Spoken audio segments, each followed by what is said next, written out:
اعوذ باللہ من الشیطان الرجیم بسم اللہ الرحمن الرحیم الحمد للہ رب العالمین ثم الصلاۃ والسلام سیدنا و نبینا و مولانا بالقاسم محمد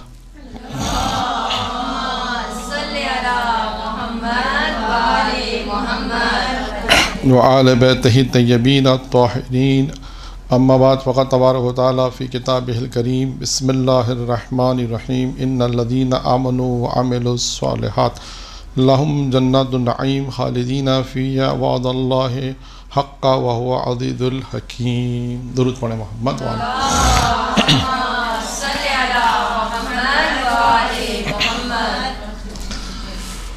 قرآن مجید کی جس آیت کریمہ کی تلاوت کا شرف حاصل کیا، اس میں اللہ تبارک و تعالیٰ یہ ارشاد فرما رہا ہے کہ وہ لوگ جو ایمان لائے اور عمل صالح انجام دیتے ہیں ان کے لیے پروردگار عالم نے جنت دے رکھی ہے، ان کے لیے جنت کا انتظام کر رکھا ہے، کیونکہ یہ کہ ان کے لیے ایسی جنت ہے جس میں نعمتیں والی جنت ہے اور اس میں وہ ہمیشہ رہیں گے، اور اللہ کا وعدہ سچا ہے اور وہ صاحب عزت اور حکمت والا ہے۔ یہ آیت کریمہ پچھلے درس میں بھی ہم نے سرنامہ کلام قرار دی تھی، اور آج بھی اسی آیت کو سرنامہ کلام دیا ہے، سرنامہ کلام قرار دیا ہے تاکہ ہم اپنی گفتگو کا آغاز کر سکیں۔ اور اس آیت مجیدہ میں دیکھیں ایمان اور عمل صالح، آیت نمبر ہے یہ سورہ لقمان کی غالباً آیت 9 ہے، یہاں آیت نمبر میں نے لکھا نہیں ہے لیکن سورہ لقمان ہے غالباً، ہاں سورہ لقمان تو لکھا ہوا ہے، آیت نمبر نہیں غالباً 9 ہے شاید۔ تو اس آیت مجیدہ میں ایمان اور عمل صالح کا ذکر ہے، اور ایمان لانے والوں کو پروردگار عالم نے کہا کہ ہم ایسی جنت جس میں نعمتیں بہہ رہی ہیں، جس میں نعمتیں ہوں گی، وہ اللہ تعالیٰ انہیں عطا کرے گا اور ہمیشہ اس جنت میں رہیں گے۔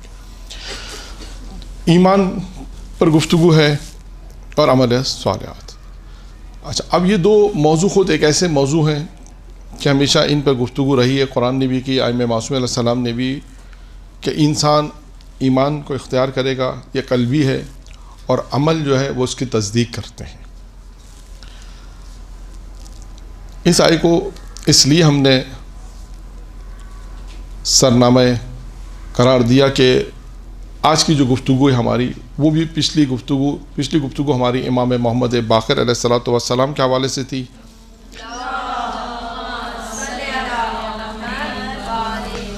اور آج کی جو ہماری گفتگو ہے وہ امام علی النقی علیہ الصلوۃ والسلام کے حوالے سے ہے۔ درود پڑھیں محمد علیہ۔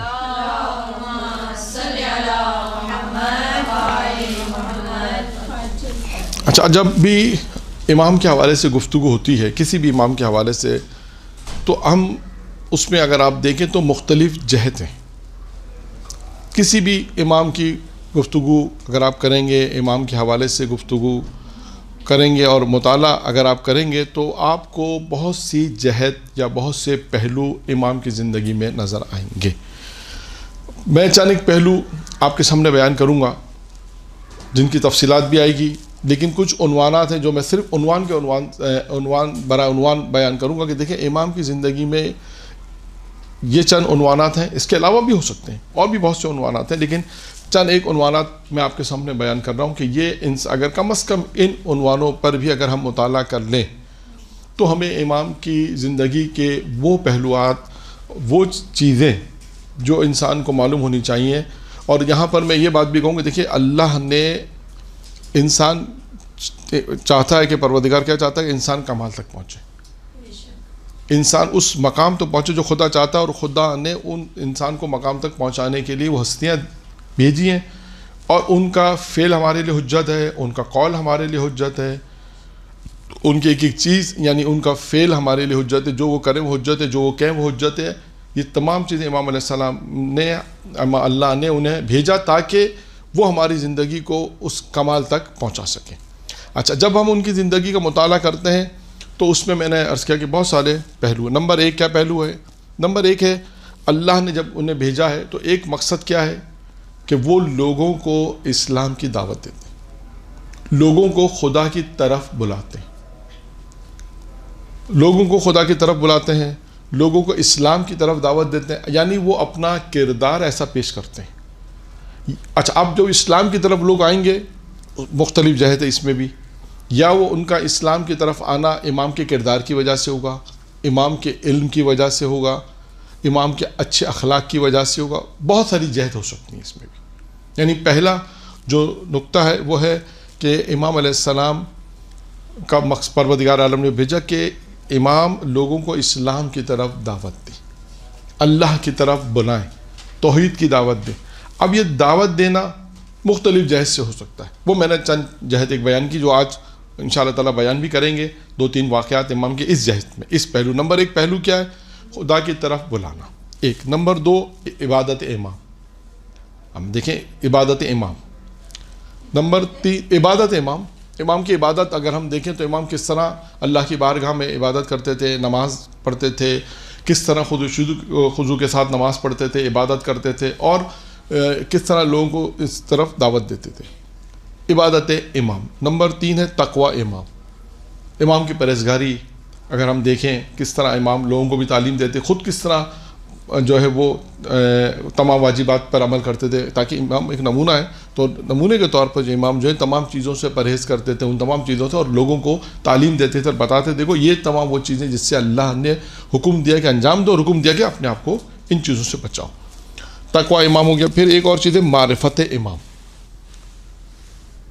اچھا، اس پہ بھی میں صرف فہرست بیان کر رہا ہوں، انشاءاللہ جو چیزیں تھوڑی چیزوں پہ ہم گفتگو کریں گے۔ ایک ہے معرفت امام، یہ کیسے حاصل ہوتی ہے، یہ کیسے ہوتا ہے معرفت امام؟ اس میں واقعات جب آئیں گے تو انشاءاللہ میں اشارہ کروں گا کہ کس طرح۔ ایک اور چیز ہے وہ ہے توسل امام، امام سے توسل کرنا، کس طرح توسل کیا جاتا ہے۔ پھر اس کے بعد ایک اور چیز ہے بعض دعاؤں کی تعلیم دینا۔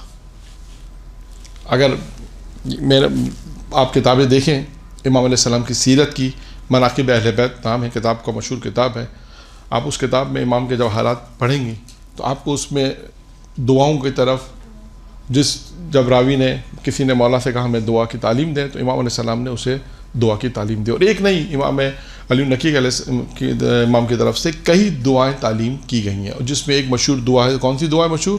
زیارت جامع کبیرہ، بہت مشہور ہے، اور اسی سے میں نے کہا کہ یہ وہ زیارت ہے کہ جب کسی نے امام سے پوچھا کہ جب ہم امام آپ کے مزارات، یعنی ہم کس معصوم کے مزار پر جاتے ہیں زیارت کے لیے، روزے پر جاتے ہیں، تو کون سی زیارت پڑھیں؟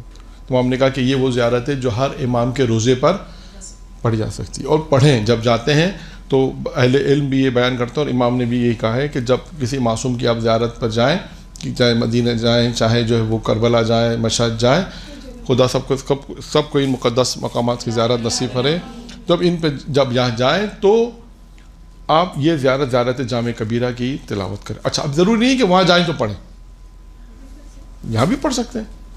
ایک دفعہ ایسا ہوتا ہے کہ بھائی مولانا نے تو درس میں کہا کہ وہ ائمہ کی جب آپ قبروں پہ جائیں زیارت جب پڑھیے گا، ایسا نہیں ہے، بلکہ جب آپ آج بھی اگر کوئی مشکل آتی ہے تو آپ یہ منت مانیں کہ میرا یہ کام ہو گیا تو میں زیارت جامع کبیرہ پڑھوں گی، دیکھیں آپ کی مشکل کیسے حل ہوتی ہے۔ جیسے اس کی میں ایک مثال دے دوں، ایاک نعبد و ایاک نستعین جو نماز ہے امام زمانہ کی جو نماز ہے، جس میں 100 مرتبہ ہم پڑھتے ہیں نا، ایاک نعبد و ایاک نستعین، یہ کہاں پڑھی جاتی ہے؟ جب بھی کوئی مشکل ہوتی ہے۔ ہاں، لیکن ویسے کہاں پڑھی جاتی ہے یہ نماز کی مخصوص کہاں پر ہے؟ مسجد سیلانی، مسجد جم کران، مسجد جم کران میں۔ اچھا، اب جو لوگ وہاں جاتے ہیں اہل علم ان کو بیان کرتے ہیں، مولانا حضرت وہاں پہ بیان کرتے ہیں کہ آپ یہاں آئیں تو یہ مسجد کے آداب میں ہے، اور یہاں مخصوص 2 رکعت نماز تحیت کی بھی ہے، اور 2 رکعت نماز یہ ہے جس میں آپ ہر رکعت میں 100 مرتبہ یہ پڑھتے ہیں ایاک نعبد و ایاک نستعین۔ تو لوگ کیا سمجھتے ہیں کہ بس جب یہاں آئیں سال میں 1 دفعہ 2 سال میں جب مولا بلائیں گے جب ہم پڑھ لیں، نہیں، ضروری نہیں ہے۔ یہ بعض اہل علم نے یہ بیان کیا ہے، اہل علم نے، اور جو اس سے زیادہ تعلق رکھتے ہیں دعا وغیرہ سے، وہ یہ بیان کرتے ہیں کہ آپ کبھی بھی کسی مشکل میں آئیں تو آپ یہ 2 رکعت نماز جو ہے یہ بھی کسی آپ منت مان لیں کہ میرا ایک کام ہو گیا، میری مشکل حل ہو گئی تو میں 2 رکعت نماز، یہ 2 رکعت نماز امام زمانہ کی پڑھوں گی، پھر انشاءاللہ آپ کی مشکل حل ہو جائے گی۔ تو میں نے صرف ایک مثال دی کہ جیسے ہم وہ یہ امام زمانہ کی جو نماز ہے، اس کی ضروری نہیں کہ ہم اس کو صرف مخصوص جمکران کے لیے کریں، نہیں، اپنے وطن میں. اور ویسے بھی جیسے آج جمعہ ہے، اب شب جمعہ جو ہے یعنی کل مغرب سے لے کر آج مغرب کی اذان تک، یہ کس کا دن ہے؟ امام زمانہ کا دن. تو امام زمانہ کا دن ہے، تو کچھ چیزیں مخصوص ہیں ان دنوں میں جن میں یہ نماز پڑھی جاتی. ضروری نہیں کہ ہم جمکران میں جا کے پڑھیں یا کوئی مشکل ہے تو پڑھیں. اچھا، آپ کو ضروری بھی نہیں ہے، کوئی مشکل نہیں ہے بھی، فعل الحمدللہ اللہ کا حالات سب اچھے ہیں، سب کوئی اچھا فرض کریں، تب بھی پڑھیں، تب بھی اس نماز کو پڑھیں. تو یہ مخصوص ہے جو ہے وہ جمعے کے دن کے اعتبار سے کہ جو امام زمانہ کا دن ہے، کل مغرب کی اذان سے لے کر آج مغرب کی اذان تک یہ 24 گھنٹے امام زمانہ کے. تو اس میں 2 رکعت نماز ہے، زیارت اہل یاسین ہے، اور زیارت ہے، اور کون سی دعا ہے؟ دعا ندبہ اور دعا عہد دعا عہد بھی ہے. یہ کچھ چیزیں ہیں جو مخصوص ہے امام زمانہ سے. خیر، آ جائیے اب اس کے بعد تعلیم. یہ ایک چیز ہو گئی. کتنے نمبر ہو گئے؟ 6. بعض دعا کی تعلیم، یہاں سے ہم نے بات شروع کی تھی. بعض دعا کی تعلیم، اس میں زیارت جامع کبیرہ کی ایک مثال دی کہ اس کو پڑھیں انشاءاللہ تعالیٰ، دیکھیں آپ کی مشکل بھی حل ہوگی. اور یہ اس میں بعض اہل منبر، دیکھیں اب زیارت سے بات شروع میں کر دیتا ہوں کہ بعض اہل منبر نے بیان کیا ہے کہ جیسے انسان کی پہچان ہوتی ہے نا، پاسپورٹ کیا ہے؟ آپ کی پہچان ہے نا. پاسپورٹ پہ تصویر ہوتی ہے، نام ہوتا ہے، پیرنٹس کا نام ہوتا ہے، اس کے بعد نمبر ہوتا ہے، شناخت ہوتی ہے. اگر پاسپورٹ ہاتھ میں آ جائے تو کم از کم ہم یہ پہچان لیں گے کہ اس کا شناختی کا نمبر کیا ہے. پاسپورٹ نمبر سے ہم اس تک پہنچ سکتے ہیں. نام، نمبر، اگر نام سے نہ پہنچے تو شناختی کارڈ کے ذریعے سے ہم معلومات کریں گے تو اس تک یہ چیز پہنچے. یعنی انسان کی پہچان ہے. پاسپورٹ کارڈ شناسہ جس سے ہوتا ہے، کارڈ جو آپ کا NIC کارڈ ہوتا ہے، یہ آپ کی شناخت ہے. تو اہل منبر بیان کرتے ہیں، کہتے ہیں کہ اماموں کی اگر معرفت حاصل کرنی ہے تو زیارت جامع کبیرہ ہے. امام وہ اماموں، سب اماموں کی، یعنی امام کی معرفت بنا سب امام، یعنی اس پہ وہ شناسنامہ کہتے ہیں. زیارت جامع کبیرہ شناسنامہ امام، یعنی امام کی اگر کسی کو معرفت چاہیے، امام کی کیا خصوصیات ہیں. امام کے اندر آپ دیکھیں اس زیارت کے اندر خصوصیات بیان کی گئی ہیں. یعنی اگر کوئی امام کے متعلق معرفت چاہتا ہے کہ امام کی خصوصیت کیا ہے تو وہ زیارت جامع کبیرہ پڑھے. عربی میں تو پڑھے گا، ترجمہ بھی اگر وہ پڑھے تو اسے امام کی معرفت حاصل ہو جائے گی. یہ ضمنی طور پہ ایک بات آئی، میں نے آپ کے سامنے عرض کر دی کہ زیارت جامع کبیرہ پڑھیں. دیکھیں جتنا، اب میں آپ چلا میں سوال کرتا ہوں تو اس کا جواب بھی دے دوں کہ بعض اوقات اگرچہ یہ دعاؤں کے حوالے سے، امام کے حوالے سے بھی، کہ ہمارے استاد نے ایک بات بتائی، بیان کی تھی. وہ بات یہ بیان کی انہوں نے کہ ابھی فرض کریں میں نے اس کا کوئی مشکل نہیں ہے آپ کے پاس، تو آپ زیارت جامع کبیرہ ہے، زیارت عاشورہ ہے، حدیث قصہ ہے، اس کو روز پڑھ سکتے ہیں، روز پڑھیں. اچھا، اس کا فائدہ کیا ہوگا روز پڑھنے کا؟ کوئی پوچھے مولانا اس کا روز پڑھنے کا فائدہ کیا ہوگا؟ جیسے انہوں نے کہا کہ روز پڑھیں، بالکل روز پڑھیں، معرفت بڑھے گی آپ کی امام کی. اور کیا فائدہ ہوگا؟ اور فائدہ یہ ہوگا، اس کی مثال یہ دی انہوں نے، ہمارے استاد نے مثال یہ دی کہ جیسے اب جب سیلاب آتا ہے تو آپ بند پہلے باندھتے ہیں یا بعد میں باندھتے ہیں؟ کیوں؟ کہ سیلاب آنے والا ہے اور یہ بند اس سیلاب کے پانی کو روکیں گے تاکہ ہمیں نقصان نہ ہو.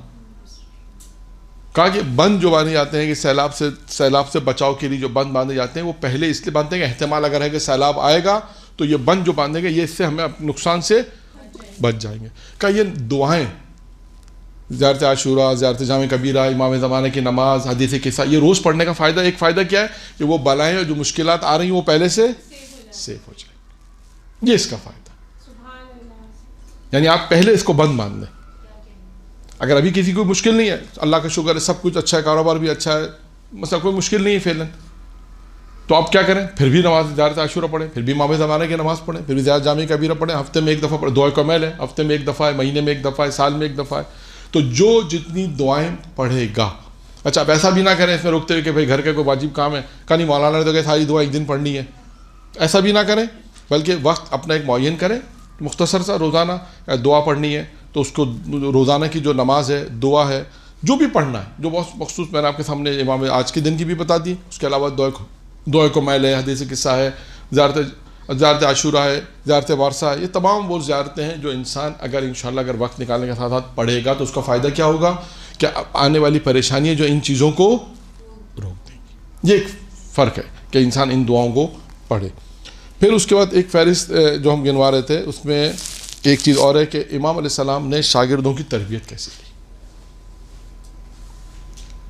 یہ اس کے بعد ہے امام نے وکلاء اپنے وکیلوں کا ایک نظام بنایا تھا.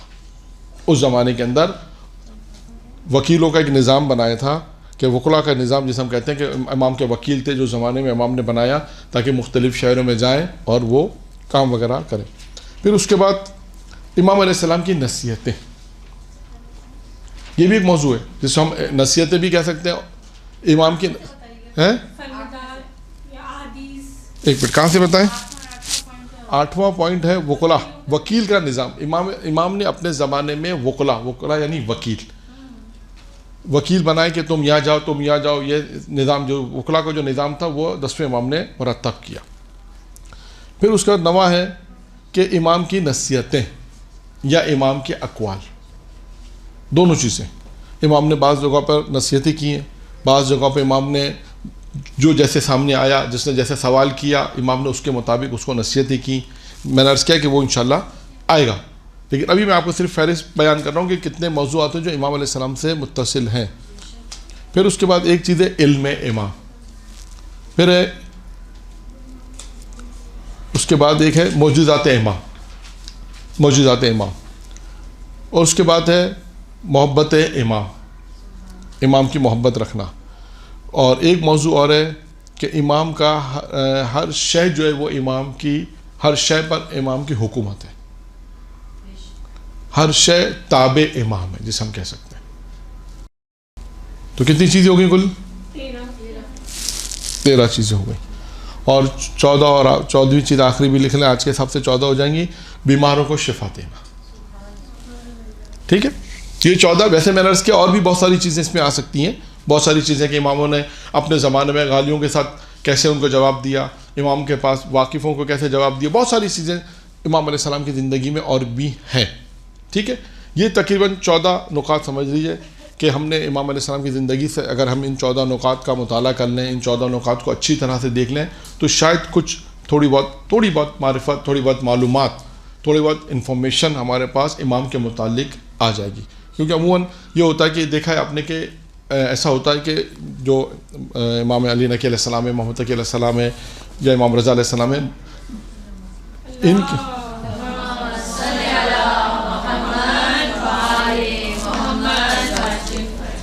ان کی معلومات یعنی ہے تو کتابوں میں تو بہت ہیں. ابھی میں آپ کے سامنے جو پڑھوں کتاب سے پڑھوں گا، معجزات آل محمد، مناقب اہل بیت، اس کے علاوہ کئی کتابیں جو ائمہ علیہ السلام کی ہیں. سب کتابوں کے اندر 14 معصومین کی جو کتابیں لکھی ہیں، 14 معصومین کی جو کتابیں لکھی گئی ہیں، امام علیہ السلام کے حالات زندگی، بہت واقعات، معجزات بہت لکھے. لیکن ہماری یوں سمجھ لیجیے کہ کیا کہہ سکتے ہیں، بد نصیبی کہہ سکتے ہیں کہ ہم لوگ ان کتابوں کو پڑھتے نہیں، ان کتابوں کا مطالعہ نہیں کرتے، جس کی وجہ سے ہمیں ان امام کے متعلق معلومات نہیں ہے. ابھی میں نے صرف 14 پوائنٹس آپ کے سامنے بیان کیے، ورنہ شاید 14 اور پوائنٹ ایسے نکل آ سکتے ہیں. کیا ہم اگر امام کی زندگی کا ایک مطالعہ کرے روزانہ 1 صفحہ 2 صفحہ، تو اس میں ضرورت کے ٹائم کرنے کا نقصان کیا ہوتا ہے یہ بھی میں آپ کو بتاؤں. ٹو دا پوائنٹ قائم ہوتا ہے اور یاد نہیں رہتا جلدی. آپ ہمیشہ عموماً جو ہے وہ تیاری انسان کب کرتا ہے، جب آپ دیکھیں تیاری کب کرتا ہے، جب رات کو کل مجلس پڑھنے تو آج کتاب اٹھائے گا. یہ تیاری نہیں ہوتی، اسے تیاری نہیں کہتے. تیاری وہ ہوتی ہے جو علامہ طالی جوہری صاحب، اللہ ان کی مغفرت فرمائے، ان کے درجات کو بلند کرے، بہت ساری چیزیں انہوں نے ہمیں بتائیں، جن میں سے ایک چیز یہ تھی جو آپ نے سوال کیا تو اس کا جواب اسے کہنے لگے کہ ہم نے پوچھا محرم کی تیاری کب ہوتی ہے، ایسی گفتگو میں پوچھا ان سے محرم کی تیاری کب ہوتی ہے، تو قبلہ نے کہا کہ کب نہیں ہوتی، نہیں جی ہاں، کہ 8 ربیع الاول جب ختم ہو جائے، 9 ربیع الاول شروع ہو، تو اگلے سال کی آیت دیکھو کہ کس آیت پہ پڑھنا ہے. یہ ان کے الفاظ سے بیانی الفاظ کوٹ کر رہا ہوں کہ 8 ربیع الاول شہادت کا دن ختم ہو جائے، محرم ختم ہو گئے، اور اگلے سال جب آپ کو جس آیت پہ پڑھنا ہے تو 9 ربیع الاول کو آیت کا انتخاب کرو اور پورا سال اسی آیت پہ مطالعہ کرتے رہو. یہ ہے پوری بات، یہ ہے پوری. جی نہیں، ایک آیت سے مراد ہے کہ اس سے مربوط آیتیں ہیں نا. جیسے آپ نے اطاعت امامت پہ پڑھنا ہے، اب آپ نے امامت پہ پڑھنا ہے تو اب امامت کی ایک آیت کا انتخاب کریں گے جب آپ کہ امامت کی اس آیت پہ پڑھنا ہے، تو اس آیت کی جب آپ کتابیں کھولیں گے تو آپ کو دوسری آیتیں بھی اس میں ملیں گی. اب آیت اللہ ناصر مکارم کی کتاب ہے پیام قرآن، آپ کو اس میں میٹر تیار ملے گا، میٹر تیار ہے اس میں، 10 جلد کتابیں موضوعات اس میں تیار ہیں. اگر آپ تھوڑی سی زحمت کریں تو اس کو مطالعہ کریں، دیکھیں اس میں فہرست دیکھیں اور آپ کو اس میں میٹر تیار ملے گا. تو اس میں ایک آیت تو ملی ہے جو امامت کے موضوع پر ہے، یا اہل بیت کی محبت پہ پڑھنا ہے تو آپ نے اہل بیت کی محبت کے مطابق آیت قرآن میں دیکھی، پھر اس کے تفسیر دیکھیں، پھر دیکھیں دوسری تفسیر نے کیا لکھا ہے. اب تفسیر کوثر نے کیا لکھا ہے، تفسیر نمونہ نے کیا لکھا ہے، تفسیر صافی نے کیا لکھا ہے، تفسیر نور الثقلین نے کیا لکھا ہے. جب آپ اس طرح تفسیروں کا مطالعہ مختصر تھوڑا تھوڑا مطالعہ کرتے جائیں، روزانہ لکھتے جائیں پوائنٹس، آپ دیکھیں اسی امامت کے موضوع پر آپ کو کتنا مواد ملے گا، کتنا. اور پھر ذہن کھلے گا. پورا سال آپ کو کل تو پڑھنی نہیں ہے، کوئی ٹینشن بھی نہیں ہے، اب اگلے محرم میں پڑھنا ہے شرح، اور ربیع الاول شروع ہو گیا، آپ نے روزانہ مطالعہ شروع کیا، یہ کتاب شرح رکھی، اب امامت کی بحث پہ دیکھنا شروع کیا، تفسیر نمونہ دیکھی، ٹھیک ہے، تفسیر کوثر دیکھی، یہ آیت دیکھی، اس میں کوثر میں دیکھا، اچھا یہ مطلب ہے، لکھ لیا. پھر دوسری آیت دیکھی، اچھا اس نے کیا لکھا ہے، پھر آپ نے لکھا. تو کیا اس طرح آپ کو کوئی جلدی بھی نہیں ہے، آپ آہستہ آہستہ آہستہ اگر مواد اس طرح آپ تیار کریں گے میٹر، پھر آپ خود دیکھیں گے کہ آپ کا میٹر کتنا آ جاتا ہے. یہ ایک تجربہ کر کے دیکھیں، اس کے بعد پھر کہیے. یہ میرا تجربہ نہیں ہے، خود علامہ صاحب نے بیان کیا کہ اس طرح تیاری ہوتی ہے. انہوں نے خود کہا کہ یہ غلط طریقہ ہے لوگوں کا کہ کل مجلس پڑھنی ہوتی ہے، مطلب کل پڑھنی ہے، آج کتاب کھولیں گے اور کتاب کھول کے ایک تجربے والی بات کی کتاب آپ کے سامنے کھولے، اب آپ کہیں گے اچھا یہ بھی نہیں، ہاں یہ بھی نہیں ہے، ہاں یہ بھی نہیں، اچھا یہ بھی نہیں، اچھا یہ بھی نہیں. اس وقت ذہن کام نہیں کرے گا، کنفیوز ہو جاتا ہے کہ کیا پڑھیں اور کیا نہیں پڑھیں. تو لہٰذا ہاں وہ بھی نہیں ہو سکے گا، وہ بھی نہیں ہو سکے گا. کیسے لیں گے؟ اچھا آپ دیکھیں تقریر کو، ابھی موضوع تو ہمارا موضوع کچھ اور ہے، ورنہ انشاءاللہ ایک موضوع ہے کہ مجلس کو یاد کیسے کیا جائے. یہ بھی ایک ہے کہ مجلس بناتے کیسے ہیں، ایک موضوع. مجلس کو یاد کیسے کیا جائے، یہ دوسرا موضوع. کیسے یاد کریں؟ ابھی میں آپ کے سامنے ایک کچھ پڑھوں گا امام علی نقی علیہ السلام، تو اس چیزوں کو کیسے یاد کیا. اب موضوع رکھا ہدایت، جیسے میں نے پہلا عنوان دیا آپ کے سامنے، پہلا عنوان کیا دیا ہے، خدا کی طرف بلانا، یعنی امام. اب اس کو موضوع رکھا امام کی طرف سے ہدایت. اب ہدایت آپ نے لکھا ہدایت، اب میں نے اپنے پاس فہرست میں ہدایت اس پوائنٹس کے آگے لکھ دیا ہدایت کے بعد 2 واقعات پڑھنے. وہ 2 واقعات پورے لکھے. شروع میں تو پورا واقعہ آپ کو لکھنا پڑے گا شروع میں، ہاں رٹنا بھی پڑے گا، لیکن رٹنے میں آپ بھول جائیں گے، یہ گارنٹی. آپ اس کو رٹیں نہیں، پہلے پڑھیں. اچھا پڑھنے کے ساتھ ساتھ اب آپ دیکھیں کیسے پڑھنا ہے. آپ نے پڑھا، اس کے بعد آپ نے اس کو سوچیں اچھی طرح، غور و فکر کریں اس کو میں یاد کیسے کروں. اب جیسے ابھی ایک روایت جب ہم شروع کر رہے ہیں اس میں امام اعظم کے جو حدیث، اس میں ہدایت کے 2 واقعات میں نے پڑھنے ہیں. ویسے تو بہت سارے ہوں گے لیکن میں نے آپ کے لیے 2 رکھے. اب ان 2 واقعات کو آپ ساتھ ساتھ یہ بھی چلے بتا دیں کہ اس کو، اب جیسے اس سوال میں سوال اور جواب ہے. سب سے پہلی چیز امام نے کیسے ہدایت کی. ہدایت سورہ حمد کے متعلق ایک سوال ہوا ہے، فوراً آپ کے ذہن میں آئے گا سورہ حمد کے متعلق ایک سوال ہوا. اچھا کون سا واقعہ؟ یہ کوڈ ورڈ ہو گیا یاد کرنے کا، سورہ حمد کے متعلق کوئی سوال ہوا ہے، یہ آپ کو یاد کرنے کے.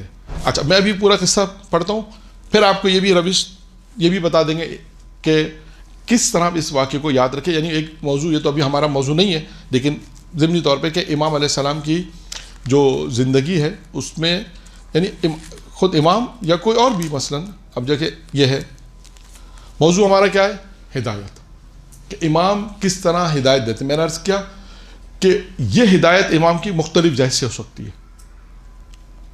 اس واقعے میں ایک جہت کیا ہے کہ وہ شخص کیسے مسلمان ہوا. آئیے اس کو دیکھتے. تاریخ نے لکھا قیصر روم کا ایک بادشاہ تھا. اس بادشاہ نے بنی عباس جو خلیفہ تھا، بنی عباس کے خلیفہ کو ایک خط لکھا. بنی عباس کے خلیفہ کو خط لکھا اور لکھنے کے بعد اس نے کہا کہ ہم نے کتاب انجیل میں پڑھا ہے کہ کوئی بھی سورہ حمد کو اس کی حقیقت کے ساتھ پڑھے. کس کو؟ سورہ حمد کو اس کی حقیقت کے ساتھ پڑھے تو خداوند نے، اور وہ سورہ حمد جو ہے حقیقت کے ساتھ پڑھے، اور سورہ حمد 7 حروف سے پاک ہے. یعنی 7 حروف اس میں نہیں ہے. یہ میرے جملے پاک سے مراد نہیں ہے, یعنی اس میں سورہ 7 حرف نہیں ہے. اچھا وہ پھر اور اگر اس سورہ کو اس معرفت کے ساتھ پڑھے گا, اس سورہ حمد کو جس میں 7 حرف نہیں ہے, تو اللہ اس کے بدن کو جہنم کی آگ سے محفوظ رکھے گا. ایک یعنی اس کا سوال کیا ہے کہ ہم نے تو انجیل میں دیکھا اور ہم جن نے انجیل میں یہ پڑھا ہے کہ کوئی بھی سورہ حمد کو اس کی حقیقت کے ساتھ پڑھے کہ جس میں یہ 7 حرف نہیں ہے, پھر اس نے اور اللہ جو وہ 7 حرف سے پاک ہے, یعنی وہ 7 حرف اس میں نہیں ہے. پھر اس کے بعد اس نے کہا کہ ہم نے یہ بھی پڑھا ہے کہ جو اس کو پڑھے گا تو صحیح اس معرفت کے ساتھ اس طرح تو پروردگار عالم اس کے بدن کو آتش جہنم سے دور رکھے گا, جو آتش جہنم میں نہیں جائے گا. ایک پھر پوچھا وہ 7 حرف یہ ہیں, وہ 7 حرف اس نے بیان کیے, سے, جیم, خ, ز, شین, زویں, ف. سے, جیم, خ, ز, شین, زویں اور آخر میں کیا ہے ف. کتنے حرف ہو گئے؟ 7 حرف. یہ 7 حرف ہیں. پھر اس کے بعد اس نے لکھا کہ ہم نے تحقیق کی کہ توریت انجیل زبور میں ہمیں تو نہیں ملا, کوئی ایسا سورہ نہیں ملا کہ جس میں یہ 7 حرف نہ ہو. ہمیں تو نہیں ملا. اگر آپ کے پاس کوئی ایسا ہے تو آپ ہمیں دے دیں, بھیج دیں. کس نے لکھا خط؟ روم کے بادشاہ نے. کس کو لکھا خط؟ بنی عباس کے خلیفہ کو لکھا. اب آپ دیکھیں یہاں پر بھی وہی ہوا جو ہمیشہ سے ماضی میں ہوتا رہا ہے. وہ کیا ہوتا رہا ہے ماضی میں؟ کہ جب بھی بادشاہ مشکل میں آتا ہے, پہلا تو وہ اپنے دانش مندوں کو بلاتا ہے, جو اس کے اپنے دربار میں لوگ ہوتے ہیں ان کو بلاتا ہے. جب ان سے مسئلہ حل نہیں ہوتا تو پھر وہ کہاں جاتے ہیں؟ دریال محمد پہ جاتے ہیں. اب ان سے یہ مسئلہ حل نہیں ہوا, کہا کہ وہ کون سے 7 حروف ہیں کہ جو سورہ حمد میں نہیں ہے, کون سے 7 حروف ہیں. اور وہ زیادہ جب انہیں جواب نہیں ملا تو اس کے بعد اس نے ایک خط لکھا امام علی نقی علیہ السلام کو, کہا کہ یہ ہماری مشکل اس کو حل کر دیں. اب امام علی نقی علیہ السلام نے ان سے جب پوچھا وہ کون سے 7 حروف ہیں, امام نے وہ 7 حروف, وہ امام جب ان سے یہ سوال پوچھا گیا تھا, یہ تو میں نے سورہ حمد پہلے آپ کو بیان کر دیا, یعنی اس نے سوال یہ پوچھا تھا کہ کون سے وہ سورہ ہے کہ جس میں یہ 7 حروف نہیں ہیں. یعنی امام کے جواب سے یہ لگ رہا ہے کہ امام نے ان کو جواب میں یہ دیا کہ ان کو کہو کہ وہ سورہ حمد ہے. یعنی سوال اس کا یہ تھا, سوال شروع میں سورہ حمد نہیں تھا, سوال یہ تھا شروع میں کہ وہ کون سا سورہ ہے کہ جس میں یہ 7 حرف نہیں ہے, جس سے اللہ اگر جسے انسان پڑھے گا اس حقیقت کے ساتھ تو اللہ اس کے بدن کو جہنم کی آگ سے دور رکھے گا. اب امام نے اس کو جواب دیا. جواب امام سے یہ پتہ چلتا ہے کہ امام سے انہوں نے یہ پوچھا وہ کون سا سورہ ہے. اب امام علیہ السلام نے اس کو جواب دیا کہ امام نے کہا کہ وہ سورہ حمد ہے کہ جس میں 7 حرف نہیں ہے. وہ 7 حرف میں نے آپ کو بیان کر دیے. پہلا حرف کون سا ہے؟ سے. اب امام علیہ السلام نے ان 7 حرف کی توضیح دی. دیکھیں یہ ہے علم امام, جو علم لدنی لے کر کہتا ہوں, یہ ہے علی کا بیٹا جسے ہم کہتے ہیں نا, یہ ہے علی کا بیٹا. اب امام علیہ السلام نے ان 7 حروف کی توضیح اس طرح دی. امام نے کہا پہلا حرف کیا ہے؟ سے صبور یعنی ہلاکت, سواد بے واورے, صبور یعنی ہلاکت. پھر امام نے کہا دوسرا حرف کیا ہے؟ جیم. جیم سے جہیم, دوزخ کے ناموں میں سے ایک نام ہے جہیم. تیسرا کیا تھا؟ خے سے ناپاک, خباثت جسے کہتے ہیں نا, خباثت, ناپاکی, ناپاک. پھر ہے چوتھا زے سے زکوم, جہنم کی غذا میں سے ایک غذا, زکوم مشہور ہے. پھر کیا ہے؟ شین سے بہت مشہور جملہ ہے, شقاوت, بختی جسے کہتے ہیں بختی. زے سے ظلمات یعنی تاریخی, زے سے ظلمات یعنی تاریخی. اور آخری لفظ کیا ہے؟ فے سے آفت, درمیان میں آتا ہے آفت. یہ 7 حرف تھے جو امام علیہ السلام نے یہ بیان کیا کہ یہ 7 حرف وہ ہیں کہ جو سورہ حمد میں نہیں ہیں. اور امام علیہ السلام نے جب اس کو خط میں لکھ کے بھیجا اور اس کے بعد جب انہوں نے اپنا وہ جواب بادشاہ کو جواب بھیجے تو نتیجے میں کیا ہوا، وہ بادشاہ جو قیصر روم کا جو بادشاہ تھا اس کو جب جواب ملا تو جواب دے کے وہ بہت خوشحال ہوا، اور خوشحال ہونے کے بعد وہ مسلمان ہوا اور مسلمان اس دنیا سے گئے.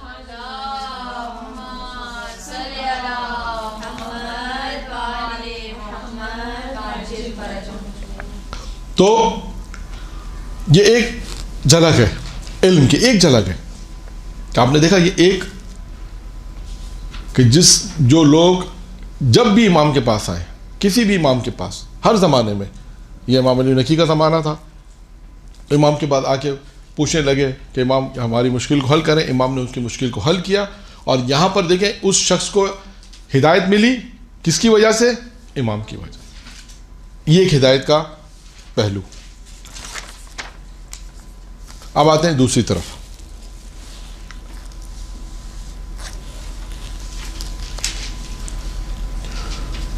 اصفہان کا ایک رہنے والا عبد الرحمن نامی شخص بیان کرتا ہے کہ شیعہ شخص ہے، وہ بیان کرتا ہے. اب وہ یہ واقعات دیکھیں، اس میں اب جو واقعات میں بیان کر رہا ہوں یہ بھی ہدایت کے سلسلے کے واقعات ہیں. پہلے پوائنٹس پہ بھی ہماری گفتگو پہلے پوائنٹس پر ہے کہ کس طرح امام کی طرف سے ہدایت ہوتی ہے. وہ کیا بیان کرتا ہے؟ ہاں، وہ یہ بیان کرتا ہے، اصفہان کا رہنے والا عبد الرحمن نامی شخص ہے، شیعہ تھا، اصفہان میں رہتا تھا. اس سے کسی نے دریافت یہ کیا کہ یہ بتاؤ کہ تم نے شیعہ مذہب جو اختیار کیا وہ کیسے اختیار کیا؟ کیا وجہ تھی کہ شیعہ مذہب تم نے اختیار کیا؟ اس کی کیا وجہ تھی؟ اب وہ شخص ایک معجزے کی طرف اشارہ کرتا ہے. یعنی سوال سمجھ میں آیا؟ اصفہان میں ایک شخص رہتا تھا، عبد الرحمن نامی شخص رہتا تھا. اس سے کسی نے پوچھا کہ یہ بتاؤ کہ تم شیعہ مذہب تم نے کیوں اختیار کیا؟ کیا وجہ تھی کہ تم نے شیعہ مذہب اختیار کیا؟ کیا وجہ تھی؟ اب آئیے. وہ بیان کرتا ہے کہ میں فقیر تھا، تنگ دست تھا، اور میرے پاس اتنے پیسے نہیں تھے کہ میں کسی طرح بھی جو ہے وہ دولت حاصل کر سکتا تھا، لیکن میرے پاس طاقت کی قوت تھی، بیان کر سکتا تھا. تو کہنے لگا کہ میں اصفہان کے لوگوں کے ساتھ جو ہے وہ ایک مرتبہ متوکل کے دربار میں گیا تاکہ لوگوں کو انصاف دلا سکوں. قوت تھی میرے پاس، بولنے کی قوت تھی، طاقت تھی، تاکہ میں لوگوں کے ساتھ جاؤں اور جا کے متوکل کے دربار میں جا کے تاکہ لوگوں میں انصاف دلا سکوں. کب میں یہ ارادہ کر جو ہے متوکل کے دربار میں پہنچا. جب میں وہاں پہنچا تو میں نے ایک عجیب منظر دیکھا. میں نے دیکھا کہ متوکل کے دربار میں لوگ صفوں میں کھڑے ہوئے ہیں اور ایسا لگ رہا ہے جیسے کسی کے منتظر ہیں، کوئی آنے والا ہے، کسی کا انتظار کر رہے ہیں. صفیں ہیں، لوگ دیکھ رہے ہیں، ایسا ہے کسی کے منتظر ہیں. میں نے پوچھا کہ یہاں کیا ماجرا ہے؟ تو کہا کہ یہاں جو ہے وہ شیعوں کے امام جسے رافضی کہتے ہیں وہ آنے والے ہیں اور متوکل نے ان کو طلب کیا ہے، متوکل نے ان کو بلایا ہے اور ان کو طلب کیا ہے. تو یہ کہنے لگا، شخص کہنے لگا کہ میں نے کہا کہ میں بھی دیکھوں کہ وہ جو رافیوں سے جسے امام جسے کہتے ہیں، رافیوں کے امام کہتے ہیں، یہ ہے کون؟ یہ میں بھی دیکھوں کہ یہ کون ہے. اور وہ کہتا ہے کہ میں بھی وہاں پر کھڑا ہو گیا دیکھنے کے لیے کہ یہ جس سے کہا جاتا ہے کہ کہتے تھے کہ شیعوں کے جو امام ہیں، میں بھی انہیں دیکھوں، میں بھی کھڑا ہو گیا. کہا میں نے دیکھا کچھ دیر کے بعد کہ ایک بہت ہی خوبصورت نوجوان، یعنی امام کی طرف اشارہ کیا، بہت خوبصورت شخصیت جو ہے وہ میرے سامنے سے گزر رہی ہے، دیکھ رہا ہوں. اور دیکھتے ہی جب میں نے ان کو دیکھا تو ان کی محبت میرے دل میں پیدا ہو گئی. دیکھیں امام علیہ السلام کی شخصیت ایسی ہے کہ دیکھتے ہی دل میں محبت پیدا ہو گئی. ایک کہتا ہے کہ میں نے اپنے دل میں خیال کیا. اب دیکھیں اس واقعے کو کتنی جہد سے ہم پڑھ سکتے ہیں، یہ بھی ہے کہ میں نے اپنے دل میں خیال کیا کہ متوکل، اچھا میں نے یہ آواز بھی سن رکھی تھی، یعنی وہ لوگ اس وقت یہ باتیں بھی کر رہے تھے کہ شاید اسے متوکل قتل کر دے ہیں. ہاں مطلب اعلان بھی کیا تھا، لیکن بعض لوگوں نے لکھا ہے کہ شاید یہ بہت شہرت پا گئی تھی. تو کہا میرے کانوں تک یہ آواز بھی پہنچی کہ متوکل جو ان کو قتل کر دے گا. تو میرے دل میں یہ خیال آیا کہ اللہ انہیں محفوظ رکھے، میرے دل میں صرف یہ خیال آیا کہ اللہ انہیں متوکل سے محفوظ رکھے، صرف یہ خیال آیا، وہ کہتے ہیں کچھ نہیں. یہ ہوتا نا کیا ہے، میرے دل میں ان کی محبت پیدا ہو گئی اور میرے دل میں یہ خیال آیا کہ متوکل کے شر سے یہ محفوظ رہے، متوکل انہیں قتل نہ کرے. کہ صرف میرے دل میں یہ خیال آنا تھا کہ وہ شخصیت جب میرے قریب سے گزری تو مجھے دیکھ کر انہوں نے ایک جملہ کہا. دیکھیں اسے کہتے ہیں امام، جو انسان کے دل کے حالات کو جو جان لے اس کو کہتے ہیں امام. ایک مرتبہ امام نے اس کی طرف دیکھ کر ایک جملہ کہا کہ تم بے فکر ہو جاؤ، یا تم فکر مت کرو، انشاءاللہ متوکل سے مجھے کوئی نقصان اور ضرر نہیں پہنچے گا. جو تمہارے دل میں خیال آیا ہے کہ اللہ محفوظ رکھے ویسا ہی ہوگا انشاءاللہ، اور کوئی نقصان نہیں پہنچے گا. اور اب امام نے دعائیں دی. دیکھیں امام نے کیا کہا، امام نے کہا تمہاری عمر طولانی ہوگی، تمہیں اولاد کثرت سے پروردگار دے گا، اور تمہارے مال میں برکت ہوگی. ایک مرتبہ یہ شخص حیران ہو گیا، پریشان ہو گیا. دوستوں نے پوچھا کیا ہوا؟ کہا کچھ نہیں.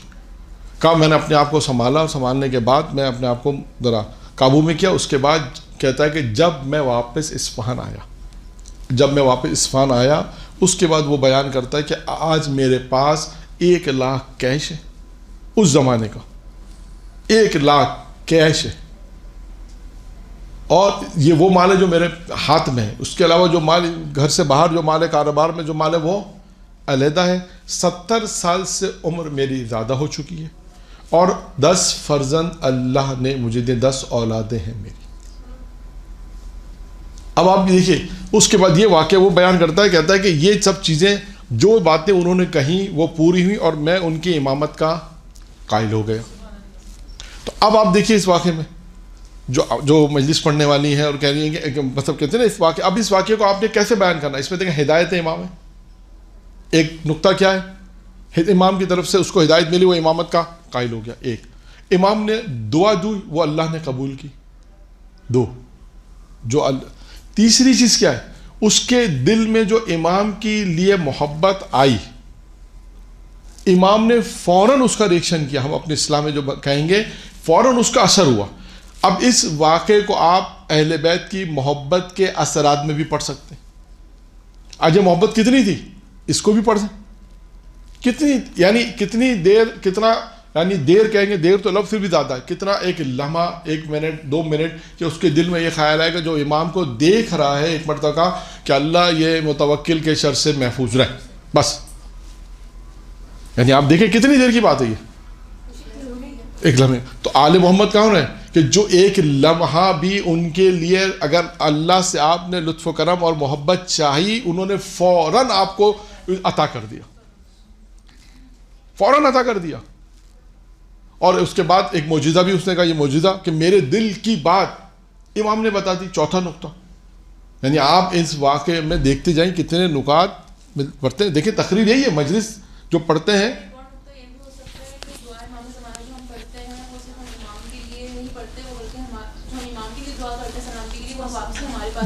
وہ بالکل ٹھیک ہے. وہ یہاں بھی یہی ہے نا، دعا ہے نا، یہاں بھی دعا کا نقطہ ہے کہ وہ تو ہمارے لیے آتی ہے. یہاں بھی آپ دیکھیں امام علیہ السلام نے دعا کس کے لیے کی؟ امام کے لیے ایک لمحے کے لیے سوچا، صرف خیال کیا.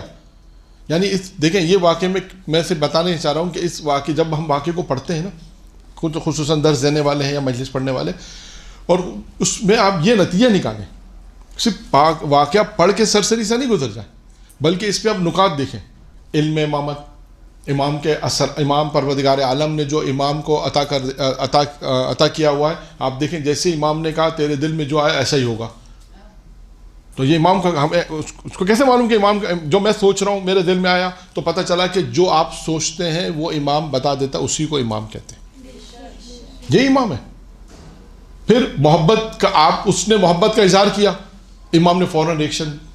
اثر کے محبت کو جسے ہم کہتے ہیں اثر ہے، اہل بیت کی محبت کے اثرات، یہ ایک موضوع ہے. اس میں آپ اہل بیت کو بیان کریں، محبت کو بیان کریں، پھر اس کے اثر کو بیان کریں، پھر اس کا نتیجہ. پھر دیکھیں اس کے نتیجے میں اس کو اللہ نے یہ ساری چیزیں عطا کی. دعا، امام نے جو دعا کی وہ قبول ہوئی. پھر اس کا آخر میں کیا نتیجہ نکلا؟ اس نے کہا کہ میں امام کی امامت کا قائل ہو گیا، یعنی ہدایت پر آ گیا. یعنی اس کی محبت نے دنیاوی اعتبار سے، اب آپ اس کو یوں بھی پڑھ سکتے ہیں کہ وہ جو محبت تھی، وہ جو ایک لمحہ تھا محبت کا، اس کا دنیاوی فائدہ بھی ہوا اور آخرتی فائدہ بھی ہوا۔ دنیا میں بھی اللہ نے اسے دیا اور آخرت میں بھی امامت کا قائل ہو گیا تو آخرت بھی اس کی سنور گئی۔ تو اب آپ دیکھیں یہ ایک واقعہ ہے جس سے ہم کتنی جہد سے پڑھ سکتے ہیں، اس میں کتنے نقطے ہم نکال سکتے ہیں۔ تو یہ دو واقعات میں نے آپ کے سامنے امام علیہ السلام کی ہدایت کے عنوان سے پڑھے کہ پہلا جو نقطہ تھا امام کی زندگی میں کہ امام علیہ السلام جو ہے وہ ہادی ہیں، ہدایت کرتے ہیں، اور یہ ہدایت مختلف جہد سے ہو سکتی ہے۔ اب ہم مطالعہ کریں، دیکھیں واقعات کو پڑھیں، اور اس پڑھنے کے بعد ہم دیکھیں کہ یہ واقعہ امام علیہ السلام کی کس جہد میں آ رہا ہے۔ اب وہ اگر مسلمان ہوا ہے تو علم امام کی وجہ سے، پہلے والے واقعے میں دیکھیں علم امام تھا، وہ بھی مسلمان ہوا، اسے بھی ہدایت ملی۔ بادشاہ تھا، نہیں جانتا تھا کون ہے، وہ نہیں جانتا تھا کون اس سوال کا جواب دے سکتا ہے۔ امام علیہ السلام نے سوال کا جواب دیا، سوال کا جواب جب ملا ایک مرتبہ حیران ہو گیا کہ ہاں یہ وہ ایک ایسا سورہ امام نے بتایا کہ قرآن میں سورہ ہے جس سورہ حمد جس میں 7 حروف نہیں ہے، اور اس کی تشریح بھی امام نے بتائی کہ یہ 7 حرف ہیں اور ان کے یہ معنی ہے جس سے سورہ حمد پاک ہے، جس سے سورہ حمد نہیں ہے تمام چیزیں، تو اس کو ہدایت ملی۔ تو یہ دو چیزیں آپ کے سامنے میں نے بہت ہی مختصر بیان کی۔ اب آتے ہیں، بلکہ میرا خیال ہے ٹائم ہو گیا ہے، ٹھیک ہے، تو اس کے بعد دیگر جو چیزیں ہیں وہ پھر ہم بیان کریں گے۔ تو بس بات ہماری یہاں تک خلاصہ، یہ بات تقریر کے حوالے سے بھی بات مکمل ہو جائے کہ تقریر کی جو تیاری ہے وہ 1 دن 2 دن پہلے نہیں، بلکہ کم از کم 6 مہینے پہلے و سال بھر پہلے انسان اس کو موضوع بنائے، اس کو تیاری کرے، آیات کو دیکھے، روایتوں کو دیکھے، پھر اس کے بعد اس موضوع کے اوپر مختصر دیکھتا جائے پورا سال، پھر دیکھیں اس کو مجلسیں تیار کیسے نہیں ہوتی، یا پھر مجلسیں کیسے نہیں ملتی۔ مجلسیں ملتی ہیں الحمدللہ، موقع ملتے ہیں پڑھنے کے، ایسا نہیں ہے نہیں ملتے، لیکن تیاری ہو، اچھی تیاری ہو، تیاری کرنے کا طریقہ، پھر کبھی انشاءاللہ موقع ملے گا تو مطالعہ کرنے کا بھی ایک روش ہے کہ مطالعہ کیسے کیا جاتا ہے، یعنی ہم مجلس کا مواد تیار کیسے کریں، کتاب میں کس طرح مجلس کو لکھیں، مطالعہ کیسے کریں، مطلب کیسے لکھیں، یہ بھی ایک موضوع ہے۔ بہت ساری چیزیں ہیں جو خطابت کی کلاسوں سے مربوط ہیں، اس میں یہ بھی ایک موضوع آتا ہے کہ مطالعہ کیسے کیا جائے، مطلب کو کیسے جمع کیا جائے، ترتیب کیسے کی جائے تاکہ ہم مجلس کو پڑھیں کیسے۔ اب آپ دیکھیں 2-4 منٹ ہیں، جو 2 واقعات آپ نے پڑھے، ٹھیک ہے، اب آپ کس کا سوال کا جواب بھی درمیان میں آ جائے گا مجلس۔ اب آپ کو امام علی نقی پہ پڑھنا ہے، ٹھیک ہے، امام نقی، تو آپ نے یہ 2 واقعات فرض کریں پڑھنا، آپ کے 25 منٹ ہیں، 10 منٹ آپ مقدمے میں کہ آج امام نقی کی ولادت کی مناسبت سے مطلب پروگرام ہے، اور یہ تھوڑا سا آپ نے ہادی پہ پڑھا، ہادی کے بعد آپ آگے امام نقی علیہ السلام، اب علم امام پہ پڑھیں، ہادی امام پہ پڑھیں، امام ہادی تو کیسے ہادی ہیں۔ اب آپ کو ہدایت، جیسے آپ لفظ ہدایت ذہن میں آئے، یہ 2 واقعات آپ کے ذہن میں آنے چاہیے، خود بخود آپ کو حفظ ہو گیا۔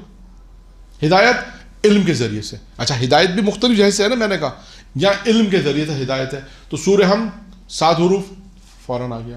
اچھا وہ عبد الرحمن کا واقعہ اصفہان والا، اس کو یوں یاد کریں، اصفہان عبد الرحمن نام سے یاد رکھ لیں۔ اس سے کسی نے پوچھا کہ تو شیعہ کیوں ہوا، یہ سوال ذہن میں آئے گا، تو شیعہ کیوں ہوا، ہاں وہ واقعہ یاد آئے گا، پھر وہ پورا واقعہ یاد آ جائے کہ وہ متوکل کے دربار میں گیا تھا، متوکل نے دربار میں کیا واقعہ پیش آیا، صفے بندی ہوئی تھی، کس طرح امام کو لایا جا رہا تھا، پھر میں نے کیا سوچا، امام نے مجھے کیا دعائیں دی، وہ 3 دعائیں امام، اچھا پھر 3 چیزیں یاد رکھیں، امام نے دعا میں 3 چیزیں دی، کہا تیری عمر طولانی ہو جائے تو تیری مال میں کثرت ہوگی، اولاد میں تیری کثرت ہوگی، اللہ تعالیٰ تجھے زیادہ فرزند عطا کرے گا، یہ 3 چیزیں۔ اچھا اب آپ نے اس پورے واقعے میں 2-3 چیزیں کوٹ کر کے اپنے پاس لکھی، خود بخود واقعہ آپ کو ذہن میں آ جائے گا، یہ ایک طرح سے حفظ ہوگی آپ کو واقعہ۔ اب آپ کو پڑھنا کس طرح، یہ تھوڑا انداز، ابھی تو ہم نے آپ کو درسی انداز میں پڑھ دیا، ٹھیک ہے نا، اب اس کو مجلس میں جس انداز سے پڑھیں گے وہ دوسرا انداز ہوگا، تھوڑا سا خطابتی انداز ہوگا، تھوڑے سے فضائلی انداز ہوگا، فضائل کے ساتھ ہوگا، اس میں تھوڑا سا آپ اس کو اچھے طریقے سے بیان کریں گے تو ایک مجلسی ماحول، مجلس کا جو ماحول بنے گا اس کے حساب سے اس کو بیان کیا جائے گا، اور اس کے بعد جو ہے اس واقعے کو اپنے یاد کس طرح کرا وہ آپ کے ذہن۔ اب اس طرح جو چیزیں آتی جائیں گی آج کے درس میں، کیونکہ آج کا درس بھی ہمارا امام علی نقی علیہ السلام کی مناسبت سے ہے، تو اب اور بھی چیزیں امام کے حوالے سے آئیں گی، جو میں نے آپ کو 14 نکات لکھوائے ہیں، 14 پوائنٹس لکھوائے ہیں، ان میں سے 2-3 پہ ہم بحث کریں گے انشاءاللہ۔ درود پڑھیں محمد و آل محمد۔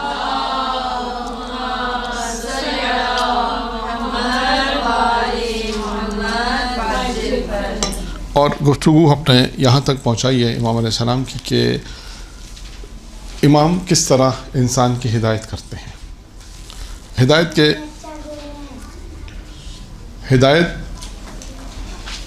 کے مختلف پہلو ہیں جو آپ کے سامنے بیان کیے، اور جن میں سے ایک پہلو ہدایت کا یہ بیان کیا کہ علم کے ذریعے سے ہدایت ہوتی ہے.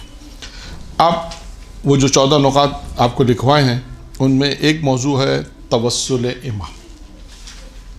اچھا، یہ بھی موضوع پریکٹیکلی موضوع ہے، آج کا موضوع ہے، اور ہر انسان اپنی زندگی میں توسل کرتا ہے.